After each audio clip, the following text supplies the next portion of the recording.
Bonjour, je suis Yvan Chaleil, le président du directoire de la Nef. La Nef, c'est la première et la seule banque éthique en France. Une banque éthique, ça repose sur 4 piliers et qui font donc la différence avec une banque classique.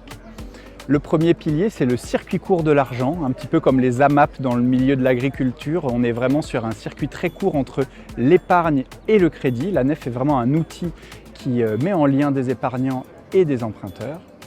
Le deuxième pilier, c'est la transparence. La Nef publie la liste intégrale de tous les projets qu'elle finance chaque année. Elle se sent redevable de ceux qui ont déposé de l'argent dans cette banque, de leur dire qu'est-ce qui en a été fait.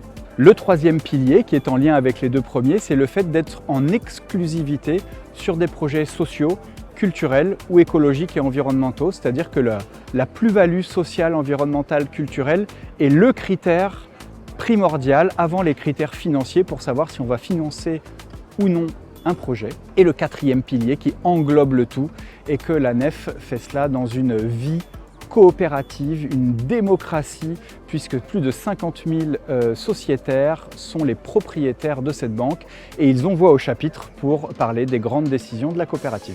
Alors nous sommes très fiers d'être agréés ESUS, ce qui est extrêmement important pour nous et c'est ce qui fait que nous sommes le seul établissement bancaire qui est comme cela, c'est que la question du partage de la valeur et de l'objet social vraiment engagé sont d'une vraie grosse différenciation. Le partage de la valeur, ça veut dire que les bénéfices sont principalement laissés dans la coopérative, laissés dans la structure. Et la deuxième chose qui est extrêmement importante dans le partage de la valeur, c'est que la question des écarts de rémunération sont beaucoup plus faibles quand on est agréé ESUS que dans une entreprise classique. C'est 1 à 7 dans les US. À la Nef, on s'est fixé un objectif de 1 à 5 et aujourd'hui, on est plutôt de l'ordre de 1 à 4. Et évidemment, il y a aussi cette question de l'objet social que j'évoquais juste avant, c'est-à-dire qu'on inscrit vraiment dans le dur de nos statuts le fait que l'objet social, l'objet culturel, l'ambition écologique sont intrinsèquement liés au projet de développement de l'entreprise. Et donc on est très fiers d'avoir rejoint en 2023 à sa création le Mouves, qui est la maison des ESUS et qui est finalement l'association qui défend ce mode